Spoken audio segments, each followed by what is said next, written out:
What is going on, dispensary owners? Brandon back at it again with another video. And this video, I'm going to go through some of the local search ranking factors. Now, what does this mean exactly? So, you know how I always preach about doing SEO, ranking higher on Google, all of these different things? Well, we need to figure out exactly what contributes to you actually ranking higher on Google. Now, I went and I did a bunch of videos on this, but just to show you that I'm not the only one telling you to do this, there is this top SEO guru, Darren Shaw. And he is one of the top guys that's looking into these different factors because Google doesn't actually tell us directly, hey, you do this so you can rank higher on Google. No, a lot of this iteration is coming from how do we go ahead and test in the market to see what works and what doesn't work and what our clients are doing to rank higher and rank lower. So what Darren has done and everyone over at White Spark is that they've compiled or they've done a survey with a bunch of different SEO experts, right? And what they've done from there is they've taken a survey on what they think are the highest factors that result in you ranking higher on Google, right? So this is the closest thing that we can get to ranking on the algorithm. I will share this exact same blog article in the description down below and wherever that I'm posting it, right? So what I'm going to do is I'm just going to touch on the things that are relevant to you as a dispensary owner. There's a bunch of other things, but this is more so like if you are really, really in tune with SEO and you really want to figure out everything that's going on, you can go ahead and take a look at the article yourself. But for the majority of people who are listening to this video, you probably just want it very short and sweet. Brandon, hit me with the top things I need to do. How can we do it together? How do we rank higher on Google? How do we make more sales? That's pretty much it. So to quickly go through, there are a few factors that go into how you rank on Google, right? There are Google business profile signals. So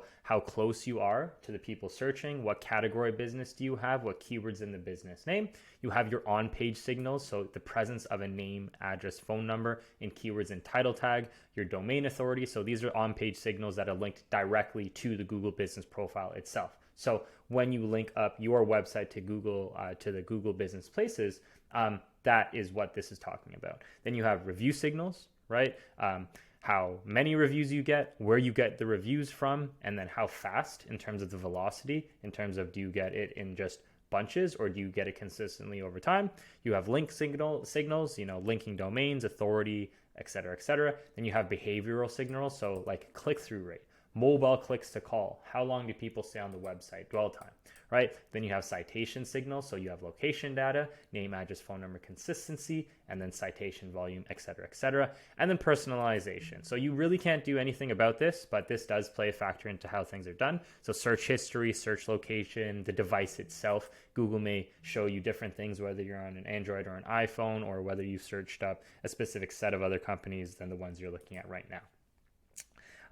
Now, before we hop into it, there's a lot of words used interchangeably in this SEO space, right? But this will really illustrate exactly what we're talking about. And I will go ahead and use the same language here. So this is your local pack. So this is the local pack that pops up right here, otherwise known as the Google Maps area or the Google Business Places area. Then you have Local Finder, which is literally in Google Maps, right?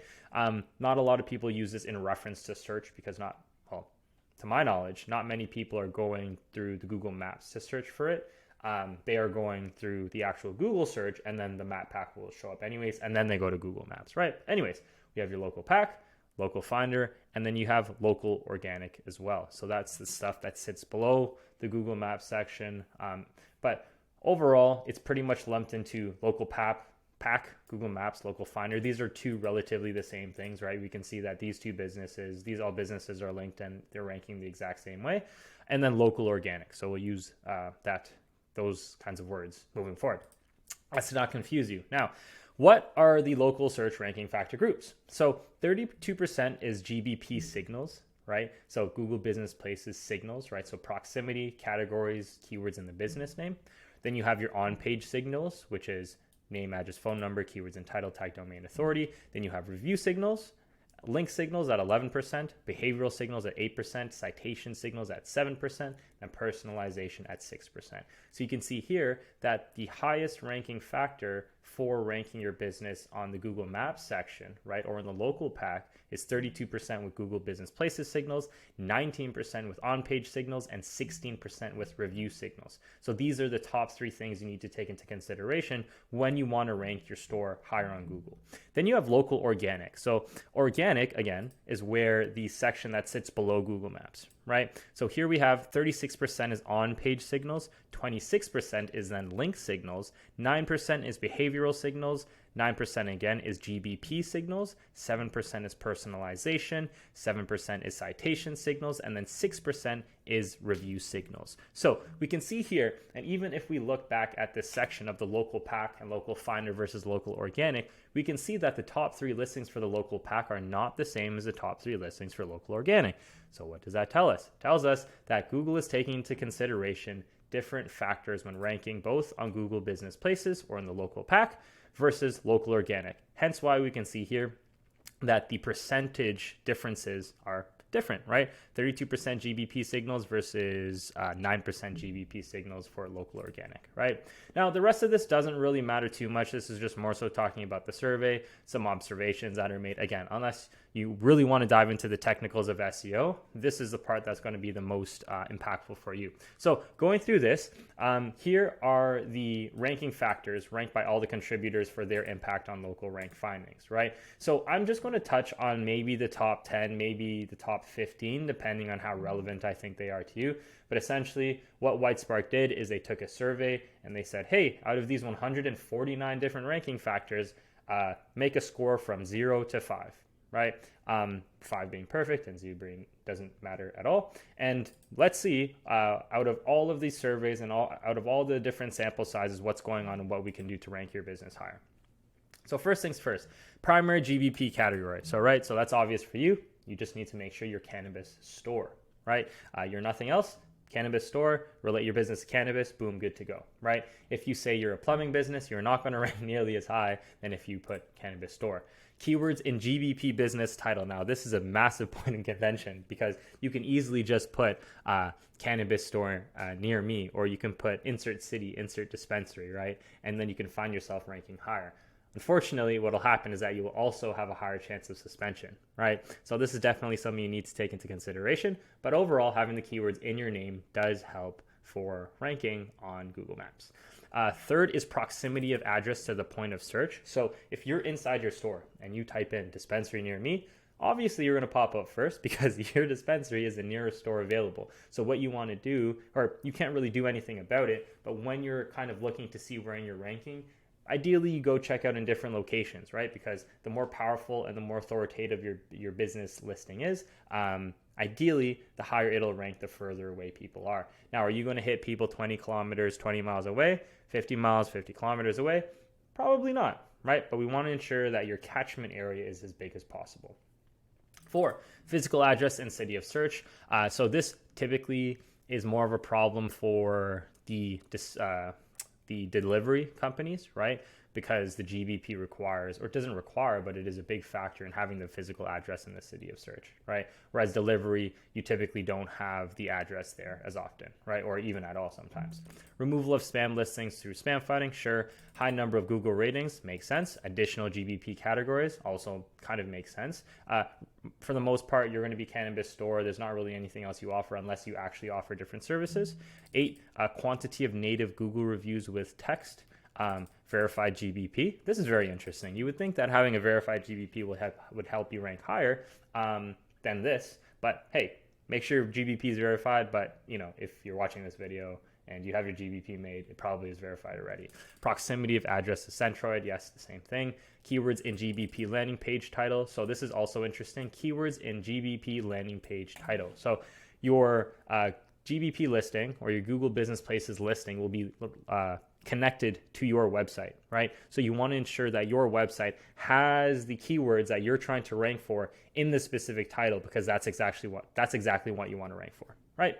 12, completeness of GBP, sustained influx of reviews over time rather than bursts. So this is interesting. So they're saying here that businesses who continually get 1 or 2 reviews or consistent reviews over the course of time, rather than boom, just getting 100 reviews, boom, just getting 100 reviews, is a factor in ranking, because it seems that this means that your business is more healthy. What I mean by that is if you as a business are consistently getting good reviews over the course of time, it means that your customers are, again, no matter who comes in through the door, they're continually giving you good Google reviews versus you having to ask them for Google reviews, right? Dedicated page for each service. So this would include, this would be something more similar to, let's say, general contractors. So if they do roofing, they do decks and all those different things. But we also create the service pages equivalent, which would be the different category pages for you. Keywords and GBP landing page headings, yes. So now you can see it's kind of getting relatively repetitive, but you get the point, right? So you see out of the top 15 listings, these are the ones that you definitely want to have. And a lot of these things you can address within your business already without having to do anything crazy, right? Some of the things you can't change, like proximity of address to point of search. You can't do anything about that, right? But with the getting Google reviews, right, and getting consistent Google reviews and making sure that the keywords in your landing page title is properly optimized is very, very important for you to rank higher. Now let's look at local organic ranking factors. So remember, these are the organic ranking factors that result in you ranking higher, not in the Google Maps section, but in the section that sits below. So first one, dedicated page for each service. What this means for you would be dedicated page for each category or each location, right? Internal linking across entire website, very important. You want to make sure that you're linking from one page to another page of your website. Think of your website as like a web, and it's all connected to a bunch of different things and not in just different silos of everything that you have going on. Now, 3, quality and authority of inbound links to domain, backlinks, yes. Geographic keyword relevance of the domain to content. Again, insert city, insert dispensary. You want to ensure you mention your city name, and you want to make sure you say the keyword that you're trying to rank for. So in your case, it would typically be dispensary or it would be cannabis store. It would be one of those two things. Those are the two most popular ones that people search up, and that does vary by region. If you look at the back end of your Google Business Places and you look at the performance link, you'll be able to see a bunch of keywords where people find you, and you will see whether cannabis store or dispensary pops up first. So then you'll see and you'll get a much better idea of which ones you should optimize for. Now, keywords and landing page title, yes, makes sense. Quantity of inbound links, makes sense. Topical, product, service, keyword relevance. So again, volume of quality content on service pages, volume of quality content on entire website, keywords and anchor text of inbound links to domain, right? So again, this is a little bit more technical in terms of everything that's going on, but we can see here that a lot of this has to do with content and a lot of this has to do with backlinks and linking in itself. That's very important to ensure that you have the different links connecting the different dots to your website, right? So having the keywords, making sure you get good backlinks, and then making sure that you have good quality content on each of your pages is very, very, very important. I won't really touch on local SEO myths. Again, like you have to be in tune with the SEO sphere to really even know that these are myths in the first place. But again, I will share this article with you and then you can go ahead and take a look if you would like. Negative ranking factors. So like, look, it's the exact same thing as the regular ranking factors, but it is just the opposite, right? So incorrect primary category. You want to make sure you have the right category. Presence of other profiles in the same category at the same address. Site hacked, presence of malware, low reviews, bad Google reviews, no NAP across the website, incorrectly placed Google map marker. So all of these things are more so like mismatching of your website, which is why it's very, very, very important that every time you update your hours, you update them on your website as well. You need to update both, because if you don't have proper hours on your website and your website is linked to Google, Google's like, what hours am I really, I don't know what to do, right? Which hours are correct. So it's very important to assure that you have the proper hours both on your website and on the Google Business Places section as well. Now, I think I missed something. There's this conversion factor. So one of the things that we saw in terms of the ranking factors here, I'll go back to the top, was behavioral signals, click-through rate, mobile clicks to call, dwell time, right? So how do we go and adjust how people click more on our profile, right? End up clicking on the call to action, to call, right?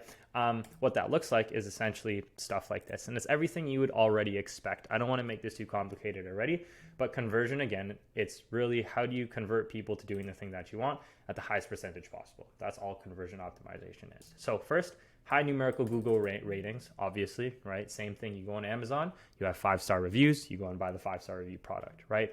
Positive sentiment in review text. So this means that somebody says something positive in the text. So just having 5-star reviews is one, but then having 5-star reviews that says, oh my gosh, this was the best sandwich I've ever had in my entire life. I will never ever eat another sandwich again until I come back here next year. That's a very powerful review, right? So you kind of want to get the same things for your store as well, right? Mobile friendly, responsive website, high quantity of Google reviews, dedicated page for each service, completeness of GBP. Again, these are good conversion factors, right? Just think about all the things that you want in a business in terms of how good they are and everything that's going on. It's everything that you need to focus on as well, right? Get Google reviews, get good Google reviews, and make sure that people see it. Honestly, that's pretty much it. We have some suspension risk factors. Again, nothing you really need to take massively into consideration. Like, keyword stuffing is a big one. Just because you think that ranking for keywords is a thing that's going to help you rank higher, which it will, doesn't mean that you should stuff keywords in your GBP business name, because that's how you can get banned as well. Review gating is something that's pretty popular. Review gating is you ask somebody for feedback and they give you a score from 1 to 5. If the score is below 3, it takes them to a feedback page that says, thank you for giving your review. Can you give some feedback on what we can do better? If it's 4 and 5 and up, what then the software will do is it will then take you to the 5-star section. It will take you to the Google review section because it knows that you have a higher percentage likely a chance of writing a good Google review, right? Reports of violations on your GBP. Again, don't do anything crazy. Don't be changing names, trying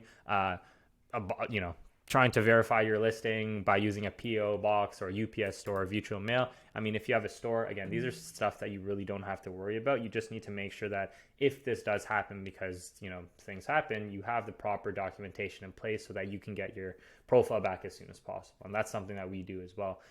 We actually helped one of our clients get back their GBP after it was lost for like 8 months, right? Their sales dipped below half. Everything was crazy, but we were able to get it back. And there's a few ways we can go ahead and get it back. But I don't want this video to be about how to get your GBP back. Let it be what you can do to help you rank higher. And again, all of these things are very, very important to help you rank higher.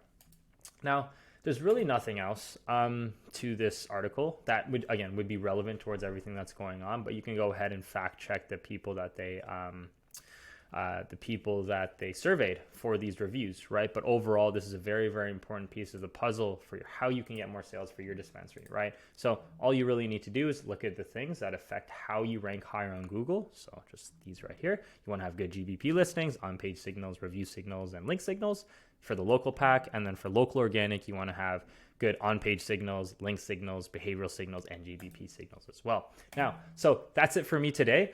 If there's anything else, if you have any questions, if you have any ideas of videos that you want me to give, some insight on, or at least my perspective, just give me a shout. But that's it for me for this video. If you would like to schedule a free one-on-one strategy session with yours truly, just go to cannabudmarketing.com/schedule and I will have you covered. But that's it for me today. I'll talk to you later. Thanks for watching. Bye.